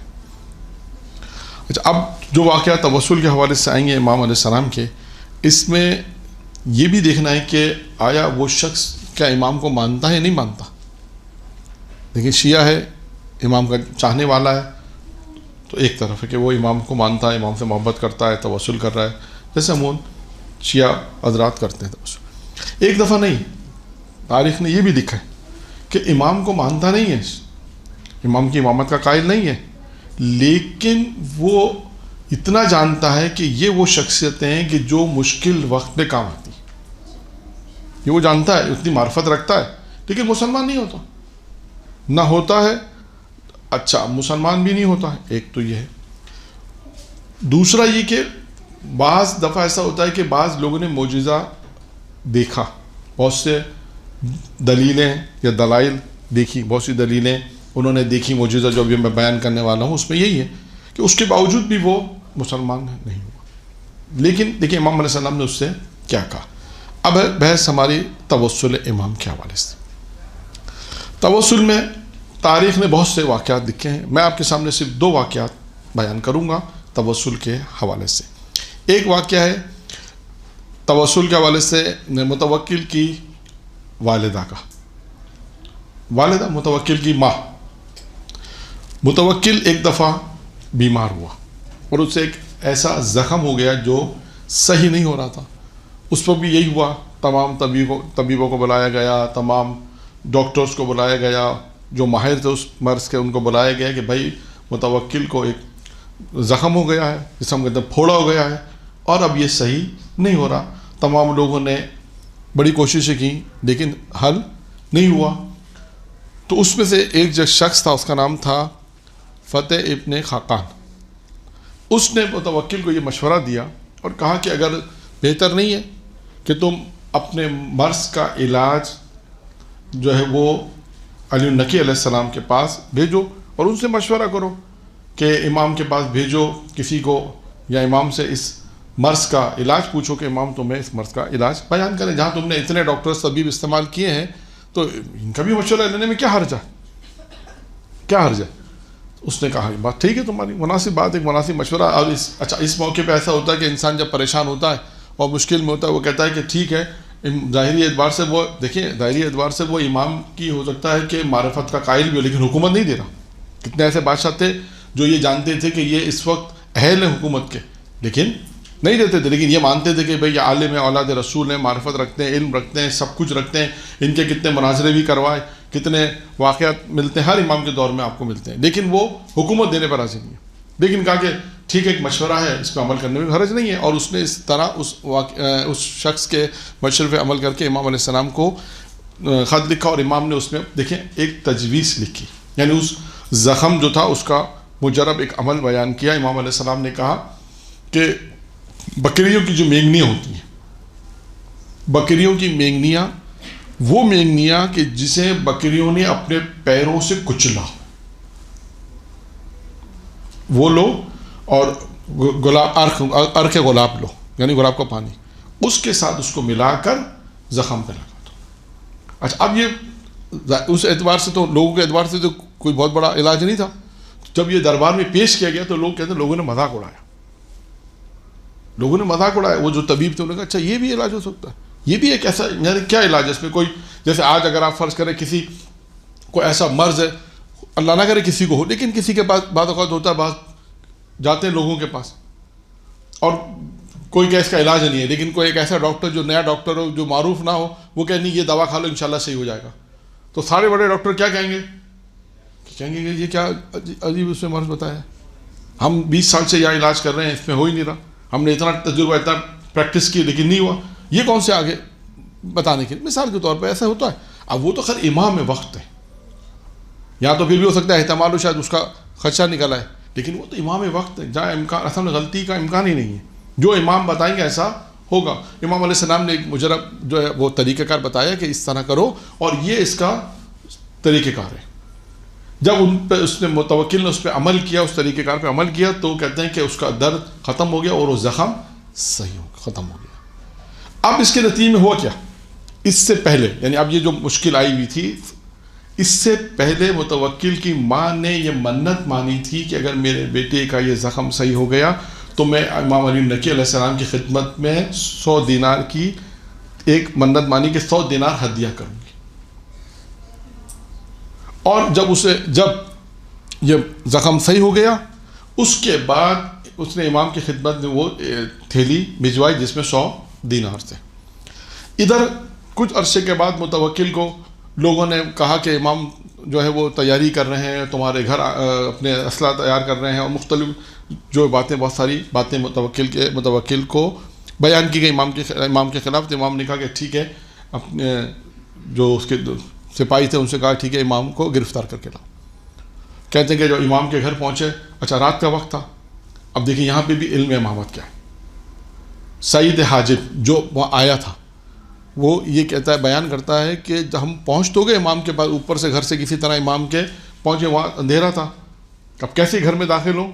تو ایک مرتبہ اندر سے آواز آئی کہ حاجب رک جاؤ، میں شمع لے کے آتا ہوں. اب آپ دیکھیں یہ خود ایک یہاں پہ بھی اس واقعے میں بھی علم امامت ہے کہ امام کو معلوم ہے کہ باہر کون آیا، مجھے کس لیے کیا گرفتار کرنے آئے ہیں، میرے گھر کی تلاشی لینے آئے ہیں، بادشاہ نے ان کو بھیجا، ساری چیزیں ہیں اس میں. ایک مرتبہ امام آتے ہیں، امام نے کہا آ جاؤ اندر آ جاؤ. اندر آتے ہیں، اس کی تلاشی کرتے ہیں، اس کے امام کے گھر کی جب تلاشی لیتے ہیں تو وہ تھیلی ملتی ہے جو متوکل کی ماں نے جو منت مانی تھی کہ متوکل کو شفا ملے گی تو میں یہ 100 دینار امام کی خدمت میں دوں گی. وہ تھیلی تلاشی میں نکالا اس کے گھر سے، اور وہ حیران ہو گیا، اس سے مہر بھی لگی ہوئی تھی. اب یہ حیران ہو گیا کہ یہ تھیلی جو میری مہر لگی ہوئی اس امام کے گھر پہ کیا کر رہی ہے. پھر پوچھا، میں نے کہا تمہاری ماں نے بھیجی تھی. اس نے پھر اپنی ماں سے پوچھا، اس کی ماں نے کہا کہ بھائی جب تم بیمار ہو گئے تھے تو میں زخم تھا تو میں نے منت مانی تھی کہ بھائی جب تمہیں شفا ملے گی تو امام کی خدمت میں یہ نظر کروں گا، اور جب نظر پوری ہوگی، جب تمہیں شفا ملی تو میں نے نظر پوری کی، امام کو بھیجی. اور ایک اور تھیلی تھی جس میں 400 دینار تھے، اس میں 100 دینار نہیں 1000 دینار تھے. پھر اس کے بعد اس میں لکھا کہ اس نے متوکل نے کیا کیا کہ وہ 1000 دینار جو اس کی ماں نے منت مانی تھی وہ پھر وہ 400 دینار کی ایک تھیلی اور تھی جو امام کے گھر سے نکلی، کہا اس نے کہا 1000 دینار اس میں اور ڈالو، اپنے کارندوں سے کہا اس میں اور ڈالو، سپاہیوں سے کہا اس میں اور ڈال کے امام کی خدمت میں پیش کر دو. اچھا اب اس واقعے میں کیا ہے؟ 2-3 چیزیں ہیں. نمبر 1 منت کا پورا. اچھا وہ متوکل کی ماں اتنا جانتی تھی کہ یہ وہ شخصیت ہے کہ اگر میں منت مانوں گی تو میرے بیٹے کو شفا ملے گی. اتنی معرفت تھی، اس کو معرفت امام میں پڑھ سکتے ہیں کہ اس کو اتنی معرفت تھی کہ اس نے یہ منت مانی کہ بھائی اگر مثال آج بھی اگر کسی کو اگر آپ منت مانتی کہ میرا یہ کام ہو گیا تو میں جناب ملمنین کی ایک تسبیح پڑھوں گی یا جناب حضرت عباس کے علم پہ ایک نظر کروں گی، 1 کلو مٹھائی لے جاؤں مثلا، تو آپ سے پوچھیں کہ آپ یہ منت کیوں مان رہی ہیں؟ کسی کو معرفت ہے کہ پتہ ہے کہ یہ مشکلات کو حل کرنے والے، پتہ ہے کہ یہ منت مان لی ہے، اس کو جا کے جب کام پورا ہو جائے گا، منت پوری ہوگی، جا کے 1 کلو مٹھائی تقسیم کر دینی ہے یا تسبیح پوری کر دینی ہے یا نماز شکرانے کی مانی وہ پورا. تو پتہ ہے کہ ہمیں معلوم ہے کہ وہ شخصیت ہیں جس کے لیے ہم منت مان رہے ہیں، ہمیں پتہ ہے کہ یہ شخصیتیں ہمارا کام پورا کر دیں گی. اسی طرح متوکل کی ماں کو بھی اتنی معرفت تھی کہ میں امام علیہ السلام کی خدمت میں 100 دینار بھیجوں گی، 1000 دینار بھیجوں گی تو اس مسئلے کو حل ہو جائے، اور وہ مسئلہ حل ہوا. ایک پھر اس میں وہ امام کے گھر پہنچا، امام نے کہا اندر آ جاؤ، علم امام. پھر اس کے بعد اس نے جب امام علیہ السلام کے گھر کی تلاشی دی اور کچھ بھی نہیں ملا، اس کے بعد اس نے اپنے پاس سے امام علیہ السلام کی خدمت میں ایک تحفہ اور بھیج دیا. تو دیکھیں یہ ایک منت. اب آئیے ایک دوسری منت. ایک شخص ہے نصرانی تھا، یہ بیان کون کرتا ہے؟ یہ قصہ بیان کرتے ہیں ہبت اللہ ابن ابی منصور موصلی، یہ واقعہ بیان کرتا ہے۔ وہ واقعہ اس طرح بیان کرتا ہے کہ ایک شخص جس کا نام ہے یوسف ابن یعقوب، ساری داستان اس کے اوپر ہے، یوسف ابن یعقوب کے اوپر ساری داستان ہے، یہ ذہن میں رکھیے گا۔ یوسف ابن یعقوب ایک مرتبہ اپنے پورا قصہ بیان کرتا ہے۔ قصہ اس طرح بیان کرتا ہے کہ وہ یہ کہتا ہے کہ مجھے متوکل نے ایک مرتبہ اپنے دربار میں بلایا، بغداد بلایا، یہ موصل کا تھا، اسے بغداد بلایا۔ اب جب یہ بغداد اسے بلایا تو اسے کس بات کا خوف تھا؟ اسے اس بات کا خوف تھا متوکل نے بلایا ہے تو یقیناً میری موت یقینی ہے، یقینی، کیونکہ متوکل نے بلایا تو یقیناً موت میری یقینی۔ اب کیا کرے؟ تو اس نے، یہ شخص دیکھیں مسلمان نہیں ہے، نصرانی لکھا ہے، اس شخص نے منت یہ مانی کہ میں امام علیہ السلام، میں محفوظ لوٹا متوکل کے دربار سے، واپس محفوظ لوٹوں گا تو میں 100 دینار امام کی خدمت میں پیش کروں گا۔ یہاں پہ بھی وہی بات ہے، کس سے توسل کر رہا ہے؟ مولا سے توسل، کہ اگر میں متوکل کے دربار میں جا رہا ہوں، متوکل نے مجھے بلایا ہے، میں محفوظ صحیح و سالم واپس آ جاؤں گا تو میں امام کی خدمت میں 100 دینار، یہ اس نے منت مانی۔ اور اس کے بعد پھر یہ کہتا ہے کہ میں بغداد سے یہ سامرہ آیا۔ اب جب یہ سامرہ آیا، اس نے کہا کہ میں یہاں پریشان ہوں، سامرہ میں کوئی جانتا نہیں ہے اسے، کیسے متوکل کے دربار میں پہلے پہنچ جاؤں، مشکلات ہیں۔ تو اس نے یہ اپنے دل میں خیال کیا کہ میں ایسا کرتا ہوں کہ پہلے امام کی خدمت میں 100 دینار دے دوں، 100 دینار امام کی خدمت میں پیش کر کے پھر اس کے بعد میں متوکل کے پاس چلا جاؤں۔ اچھا، اب اس نے یہ خیال کیا کہ امام کی خدمت دوں تو اس کو امام کا گھر بھی نہیں معلوم، اسے امام کا گھر نہیں معلوم، اب کیسے جائے؟ تو اب اس نے کیا فیصلہ کیا؟ اپنی سواری پہ سوار ہوا اور سواری پہ سوار ہو کر جانور سے یہ کہا کہ تم مجھے امام کے گھر پہنچا دے، جہاں تو رک جائے گا میں سمجھ جاؤں گا کہ وہی امام کا گھر ہے۔ اور اس کے بعد 100 دینار اس نے ایک تھیلی میں لیے، اپنے آستین میں رکھے، یہاں پہ جیسے لوگ بڑی بڑی آستینیں ہوتی ہیں اس وقت اس نے آستین میں رکھے، اور اس کے بعد وہ کہتے ہیں کہ وہ امام کی خدمت میں چلا اپنی سواری پہ سوار ہو کر، اور کہا کہ اسے اچھا حالات بھی ایسے، کس سے پوچھیں؟ لوگ پوچھیں پتہ نہیں کون آ گیا ہے، تو اس نے کہا حالات بھی ایسے نہیں تھے میں کسی سے پوچھوں کہ امام کا گھر کون سا ہے، خطرہ تھا لوگوں کا۔ تو اس کے بعد کوئی فیصلہ نہیں کر پا رہا تھا، اس نے فیصلہ آخر میں یہی کیا کہ میں سواری پہ سوار ہوا اور جانور سے کہا کہ بس جہاں تو رکے گا میں سمجھوں گا وہی امام کا گھر ہے بس۔ اور اس نے ایسا کیا اور جا کے پہنچا، اس نے اپنی سواری کو ایک مقام پہ جا کے سواری رکی، بغداد کی گلی میں، سامرہ کی گلی میں آ کے رکی۔ اس نے بڑی کوشش کی لیکن سواری نہیں ہلی، اور یہ سمجھ گیا کہ یہ گھر دروازے کے باہر رکا، اس نے یہی دروازہ بس امام کا، یہ دروازہ بس امام کا ہے۔ اب اس شخص نے جہاں پہ جیسے رکا، کہتے ہیں کہ اس نے کہا کہ دروازہ کھلا، ایک غلام آیا، اس نے کہا تمہارا نام یوسف ابن یعقوب ہے، اس نے کہا اندر آ جاؤ۔ اب یہ پہلی دلیل اس کو کیا ملی؟ حیوان سے۔ اس نے دل میں کہا کہ مجھے پہلی دلیل ملی کہ ہاں یہی امام کا گھر ہو سکتا ہے، یہ امام ہے، پہلی دلیل مل گئی۔ دوسری دلیل کیا ملی کہ اس شخص کو، غلام کو میرا نام کیسے معلوم؟ جیسے کیسے کہ یوسف ابن یعقوب اندر آ جاؤ، کہا مجھے بٹھایا، اندر گیا، کہا تھوڑی دیر کے بعد یہ واپس آیا۔ جب یہ تھوڑی دیر کے بعد واپس آیا تو کہنے لگا کہ جو تم نے آستین میں 100 دینار رکھے ہیں وہ بھی لاؤ۔ امام نے مانا۔ پھر یہ کہنے لگا کہ تیسری دلیل مل گئی مجھے، کہ اس کو کیسے معلوم کہ آستین میں میرے پاس 100 دینار ہیں، اس سے کیسے معلوم؟ کہ یقیناً جس کے پاس جا رہے وہ امام ہے، یقیناً وہ امام ہے۔ پھر اس کے بعد وہ شخص بیان کرتا ہے کہ میں جب امام کی خدمت میں، جب مجھے لے جائے گا امام کی خدمت میں پہنچا تو امام نے مجھے دیکھا اور اس کے بعد ایک جملہ کہا کہ اب تمہارا کیا خیال ہے؟ یعنی امام سب جانتے ہیں نا کہ کس طرح یہ سواری کے ذریعے پہنچا ہے، میرے غلام کے ذریعے، پھر میرا پیغام اس تک پہنچا، اب تمہارا کیا خیال ہے؟ اس نے کہا کہ ہاں اب میرے پاس کوئی عذر نہیں ہے، میرے الفاظ ہے، کوئی عذر نہیں ہے کہ میں آپ کو امام نہیں مانوں۔ تمام دلائل جو ہیں وہ اس بات کے اوپر ہیں کہ آپ امام برحق ہیں۔ پھر امام نے کہا کہ ہم یہ جانتے ہیں، دیکھیں امام نے کہا کہ لوگ یہ کہتے ہیں، اب سنیے گا جملہ امام کا، کہ لوگ یہ کہتے ہیں کہ تجھ جیسے لوگ کیونکہ وہ مسلمان نہیں ہے نا. کہا تجھ جیسے لوگ اگر ہم سے محبت کرتے ہیں تو انہیں کوئی فائدہ نہیں پہنچے گا. یہ جو لوگ گمان کرتے ہیں یہ جھوٹا گمان ہے. کہ جو لوگ یہ کہتے ہیں کہ تجھ جیسے لوگ اگر ہم سے محبت کرتے ہیں تو تجھے کوئی فائدہ نہیں پہنچے گا، کیا ایسا نہیں ہے.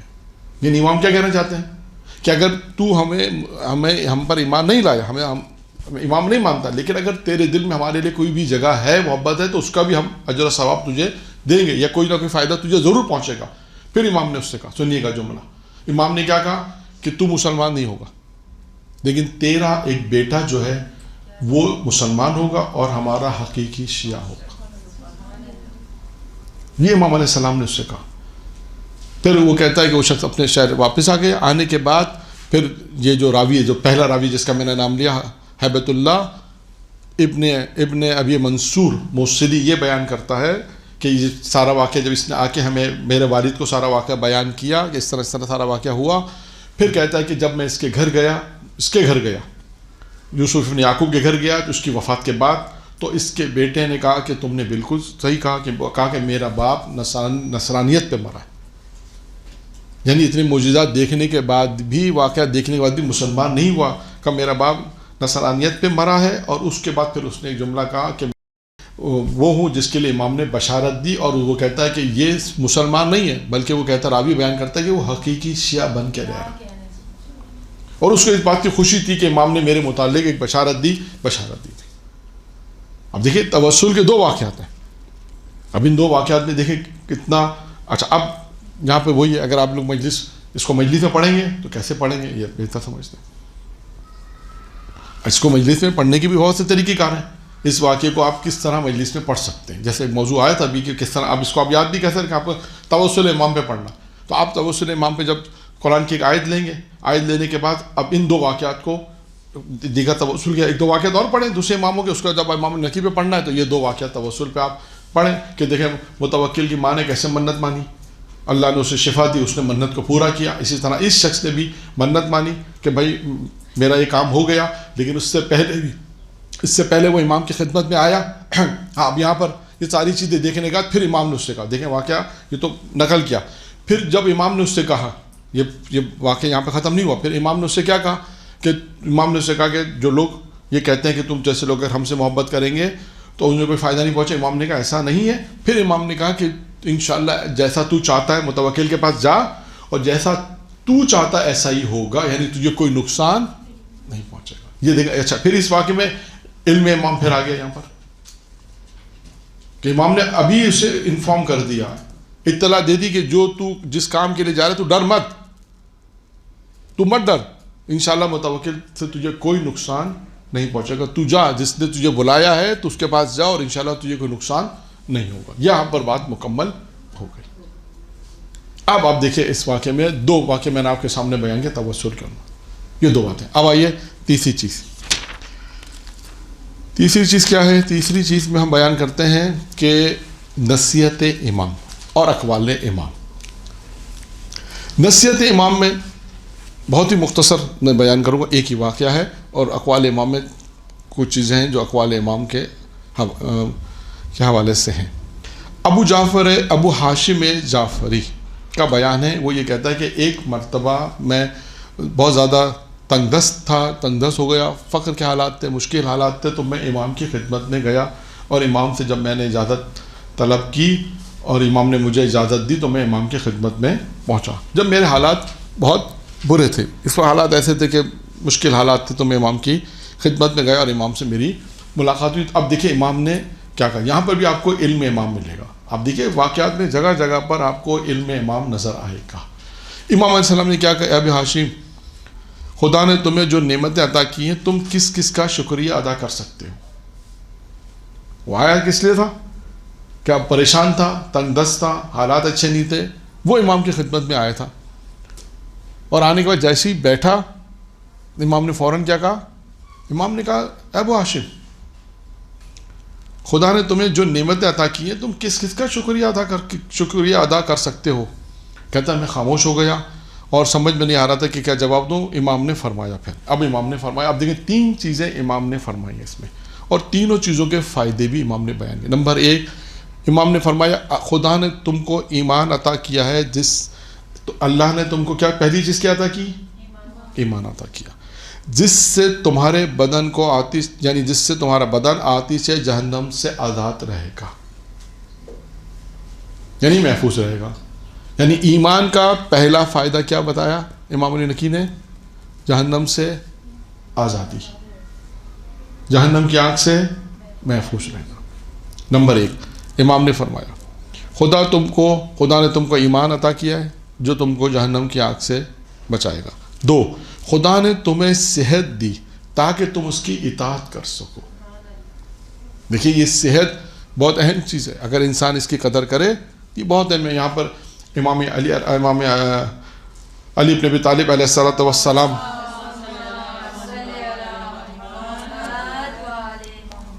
کا جملہ ہے، امام فرماتے ہیں کہ 2 نعمتیں ایسی ہیں کہ جس کی انسان قدر نہیں کرتا، جن میں سے ایک صحت ہے اور ایک امنیت، سکون، امنیت۔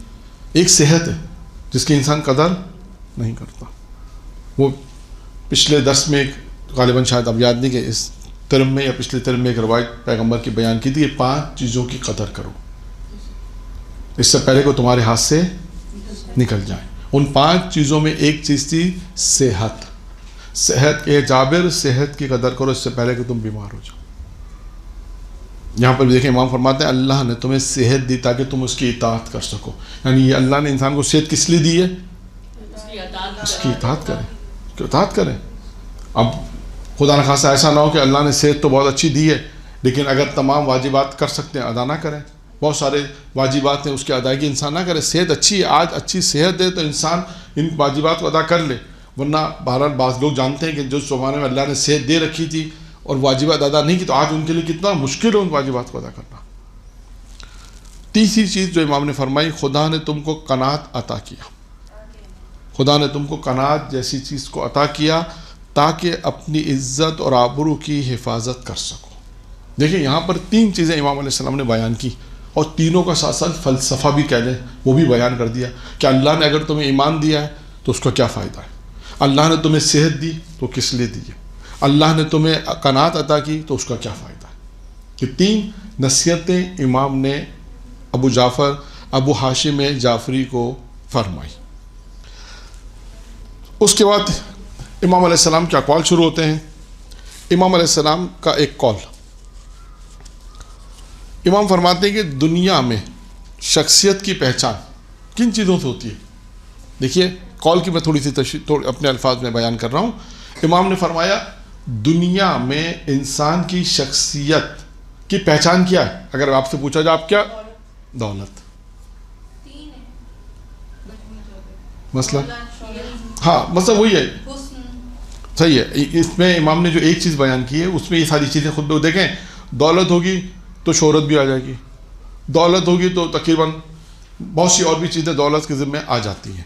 یعنی امام کا یہ میں اپنے الفاظ اس سے بیان کر رہا ہوں ورنہ ابھی روایت بیان کرتا ہوں۔ دنیا میں ہم دیکھتے ہیں کہ انسان کی شخصیت کا معیار کیا ہے؟ مال۔ آخرت میں کیا ہے؟ اعمال۔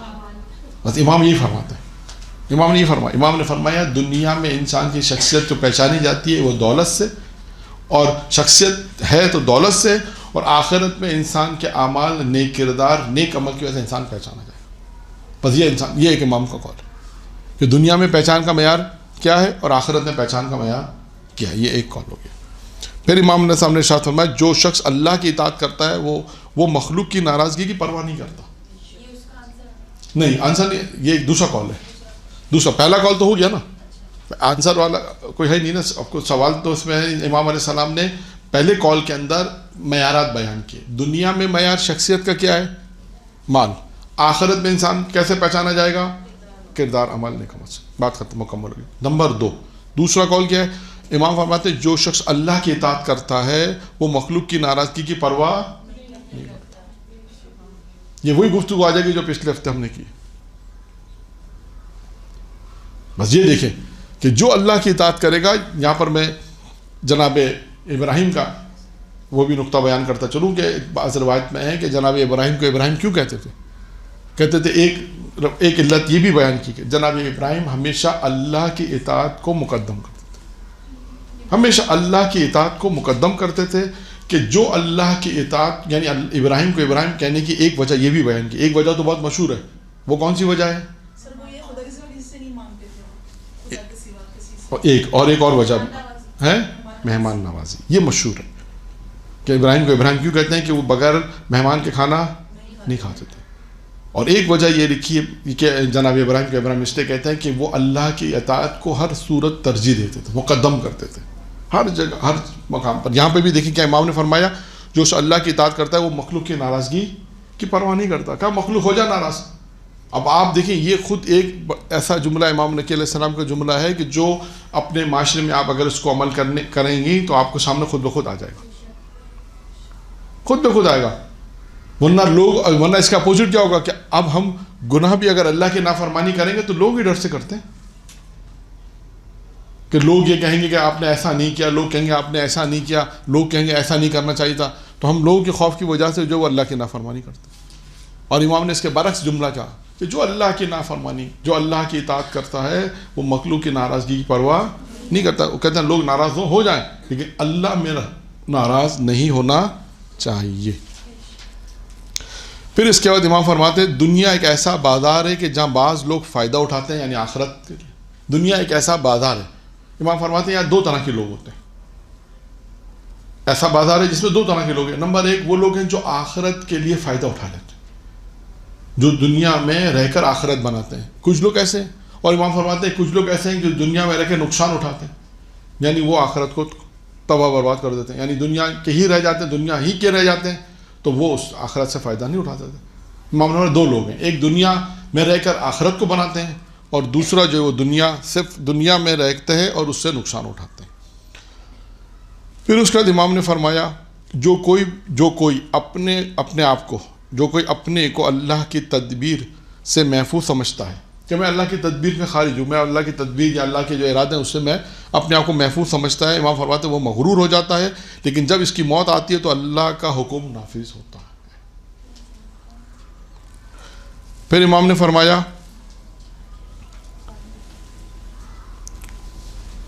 جو اللہ کی دلیلوں سے سبق لیتا ہے، جو اللہ کی دلیلوں سے سبق لیتا ہے اس کے لیے دنیا کے مصائب ہلکے ہو جاتے ہیں، خواہ وہ کثیر ہوں یا شدید ہی کیوں نہ ہو. اللہ کی دلیلوں سے سبق لیتا ہے، یعنی اس کو اللہ کی دلیلوں سے جو سبق لیتا ہے، اللہ اگر کوئی سبب بیان کرتا ہے، کوئی دلائل دیتا ہے، اللہ سے مراد ہے کہ اس کے معصوم کی طرف سے کوئی دلائل آتے ہیں، اللہ کی طرف سے کوئی دلائل آتے ہیں، کوئی چیزیں آتی ہیں، تو اس سے سبق لے لیتا ہے، اس سے سبق لیتا ہے. ہاں یہ خدا کی طرف سے ایک پیغام ہے. دلائل جو اللہ کی دلیلوں سے سبق لیتا ہے اس کے لیے دنیا کے مصائب کہتے ہیں ہلکی ہو جاتے ہیں. پھر وہ مصائب چاہے کم ہو یا زیادہ اس سے فرق نہیں پڑتا.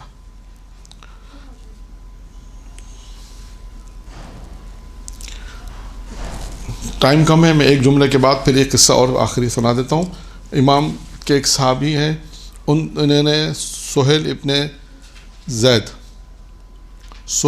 زیاد یہ کہتے ہیں کہ امام کے ایک صحابی نے انہیں یہ لکھا کہ آپ مجھے ایک جامع دعا تعلیم فرمائیں، ایک جامع دعا تعلیم فرمائے. تو امام علیہ السلام نے دیکھی اس میں دو ہی جملے لکھے، دعا میں دو جملے لکھے.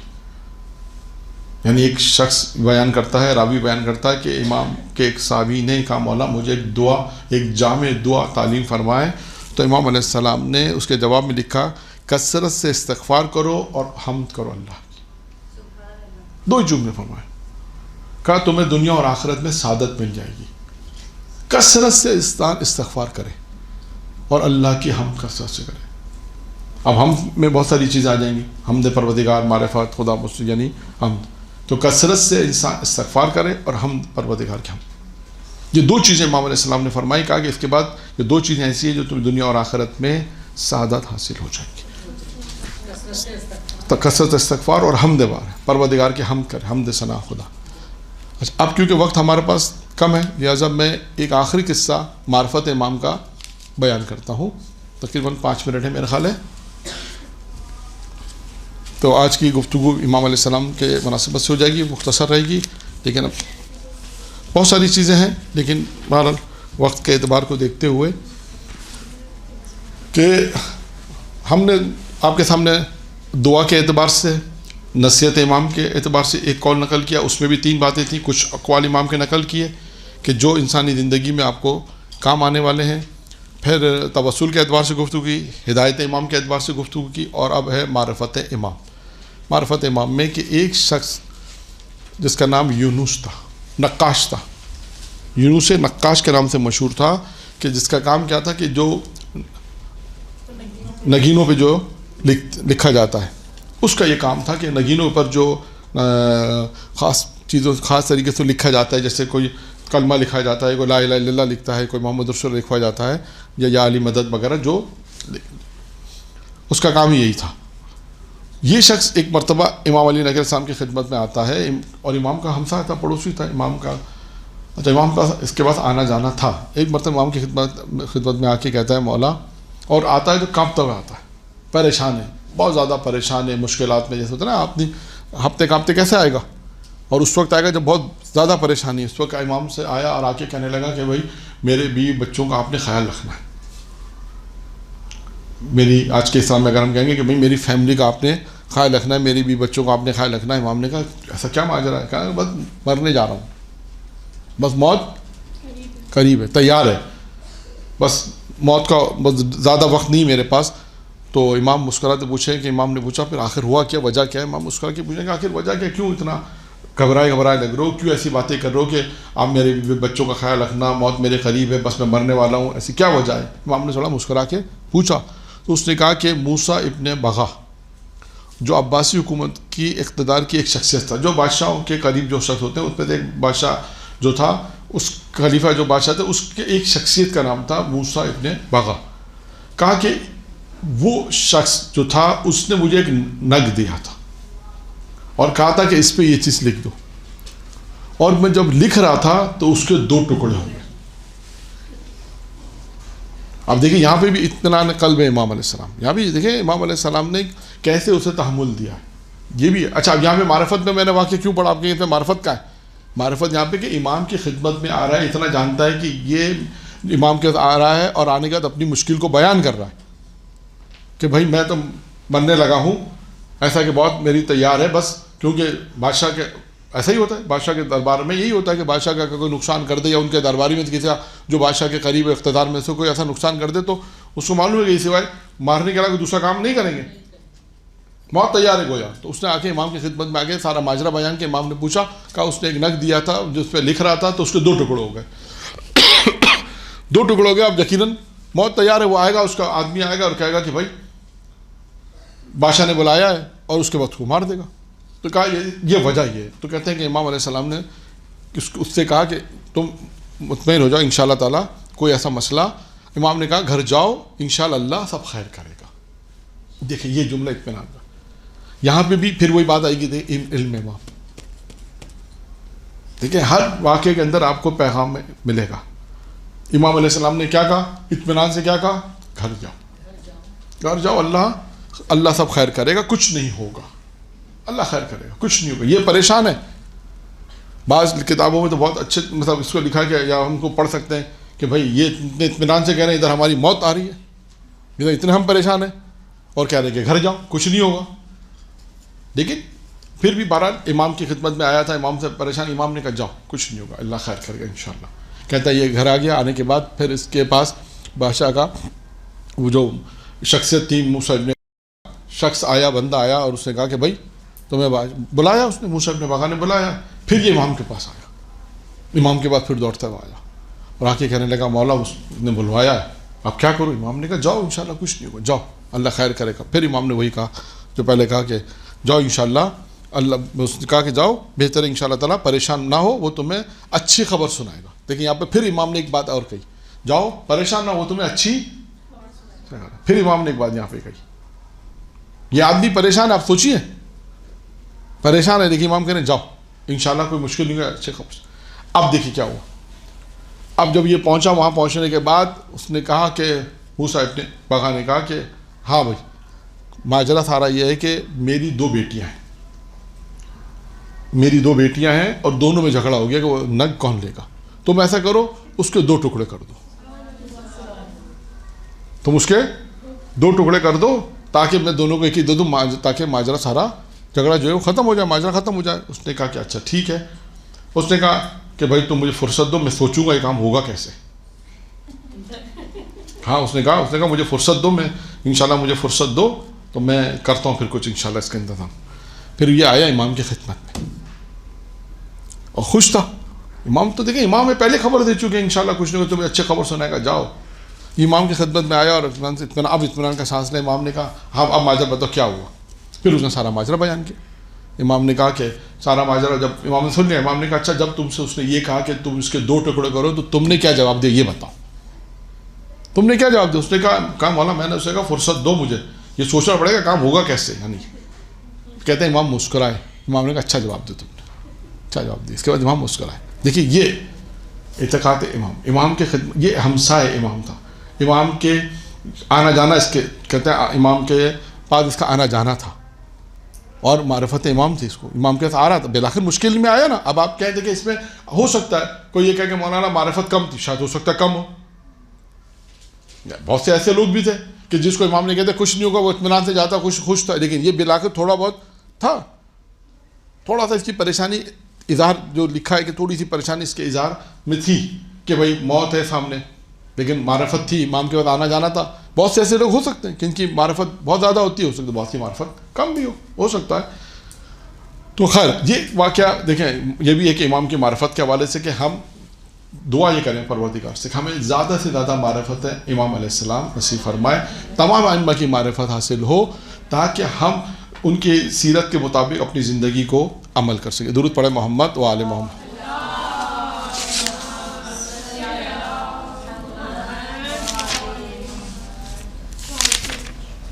سر یہ آپ نے یہ کہا ہے نا ہر شے پر امام کی حکومت ہے اور ہر شے جو ہے وہ امام کے تابع ہے. تو اس کا تھوڑا سا کچھ، اس کا تھوڑا سا یہ واقعہ یہ ہے، اس میں بھی ایک واقعہ ہے کہ وہ اس طرح سے ہے کہ جب امام دربار میں آتے تھے نا تو بادشاہ کا جو غلام تھے جو ہوتے تھے وہ امام کے لیے خاص پردے ہٹا دیتے تھے. یہ طریقہ کار تھا. پردے ہٹاتے تھے پھر امام داخل ہوتے تھے. یہ طریقہ کار تھا. تو ایک جو بہت زیادہ خوشامد کرنے والا تھا متوکل کیا، اس نے کہا کہ ایسا کیوں کرتے ہو بھائی؟ ہر شخص جب اپنے پردے ہٹاتا ہے تو امام بھی اپنے پردے ہٹائے. تو ہر شخص اپنے پردے ہٹاتا ہے تو امام کے لیے کیوں پردے ہٹاتے ہو خاص؟ اس نے کہا یہ بات تمہاری صحیح ہے، یہ بات تو تمہاری صحیح، ایسا ہی کرنا پڑے گا. کہتے ہیں جب امام دربار میں آئے، جیسے کہتے ہیں پردے کے قریب پہنچے، اللہ کی طرف سے ہوا کا ایسا جھونکا آیا کہ پردے خود ہی ہٹ گئے اور امام. پھر اس کے بعد جب دربار میں گئے مکمل ہو گئی، پھر جب واپس آئے تو بھی یہی ماجرا تھا. جیسے امام پردے کے قریب آئے، ہوا کا جھونکا آیا، امام پردے ہٹے اور امام چلے گئے.